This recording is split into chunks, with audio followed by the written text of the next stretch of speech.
I came to know about Femtocell. I came across the terminology only about a year and a half ago. Can you maybe tell us the origins and history of Femtocell to start with? Sure, no problem at all. This thing has come about incredibly quickly. There's been some miniaturization that's been taking place, some genuine innovative developments in terms of making especially the 3G base station technology much smaller and suitable for use inside a home.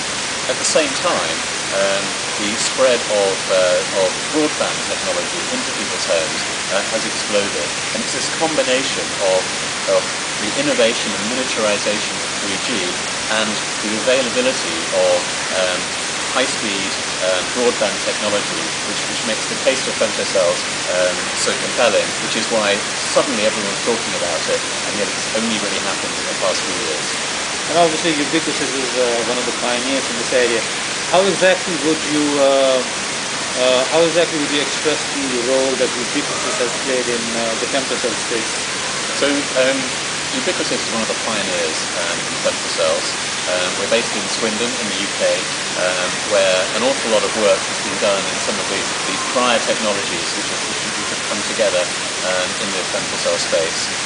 Ubiquisys was set up specifically to develop femtocells, which are a consumer electronics device, as opposed to all of the various miniaturizations that have taken place before then, which are effectively being part of network infrastructure, as opposed to something which is designed to be supported, rolled out in millions, and delivered at incredibly low cost. I mean, I followed FMC on and off, and there are plenty of market dynamics here. There are various impact areas. Femtocell, for instance, increases, in my opinion, it increases the call completion rate of the live calls. You can make and receive more live calls. It has an impact on the existing FMC space, which is right now predominantly Wi-Fi GSM, although not a lot has happened in FMC over the last couple of years. But what would really be the top 3 or top 4 impact areas of femtocell in the market right now? Well, I would say first of all that there are a lot of people in Europe especially, where 3G has been rolled out, where they get particularly poor 3G coverage indoors. And this is something which femtocells sort out in one go. Secondly, the ability of femtocells to be able to support 4 simultaneous calls means that fixed mobile convergence is very much a reality, and it should spur the path towards fixed mobile convergence. So I think what we'll see is an acceleration. The final part of it, of course, is that 3G data services, multimedia, web browsing, that kind of thing, have never really taken off. That's because people perceive them as being too variable in quality, too patchy, and also too expensive. Femtocells sweep both of those away. All of the capacity is available for you in the home. So if you're running on HSDPA, the latest technology, you get the full speed of that technology. You get blisteringly fast web browsing. And it's dependable, it's always on, and it's low cost. And what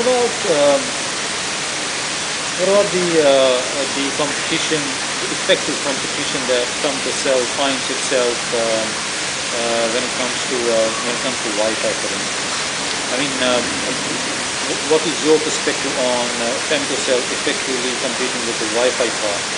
We don't see femtocells as being a competing technology with Wi-Fi. Wi-Fi is a wireless technology, whereas femtocells are a solution for home coverage and for home data.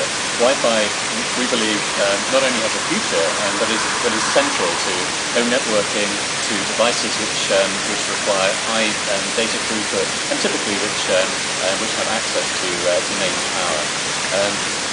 With femtocells, you have a situation where mobile handsets, ordinary 3G mobile handsets, which are operating out and about, when you get home, they're using the same technology in the home, and it's a seamless handover.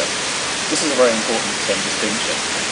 We see in the future home gateway products, and these are just beginning to emerge from various manufacturers, having both Wi-Fi capabilities, which are essential, and Femtocell capabilities, which will also be essential. So we see these as complementary technologies.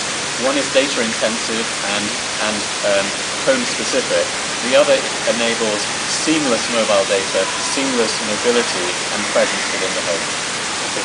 So we talked about the history, we talked about Ubiquisys, role in Femtocell, and we also talked about some market dynamics. You have, as a company, been involved in some of the trials, where the trials have been initiated by the company yourself, or maybe in cooperation with some of the operators, without necessarily naming the operator names or company names. What sort of lessons can we, do we have coming out of these trials, Femtocell trials? Well, we have 8 trials going on at the moment throughout Europe, and I can't mention too much about them. But also we've been doing a lot of our own home trial and consumer experience trials to work out exactly what the effect of putting a Femtocell in someone's home is going to be. How do members of the family react to this kind of technology? What is the difference between old people and young people, between techno geeks and between people who really don't like to get involved in that kind of thing? So what we were looking to find out was how does a box with no buttons you just plug in and then you just use a 3G phone actually have an effect in terms of behaviour?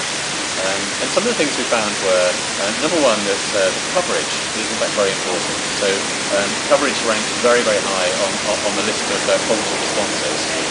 It's clearly a big issue for a lot of people. The second one is simultaneous calls. A lot of people are constrained by a combination of poor coverage and a single landline into their home. It simply isn't enough to support the voice communication that they want. But probably the most surprising thing that we found was that people who had never used 3G data services ever, which of course is the majority, actually found themselves using these things unprompted, browsing the internet, finding useful information. And when we pressed them in the review process, they made it clear that they would be tempted and they would be very likely to use 3G services on the outside network, on the macro network, because they'd become used to it.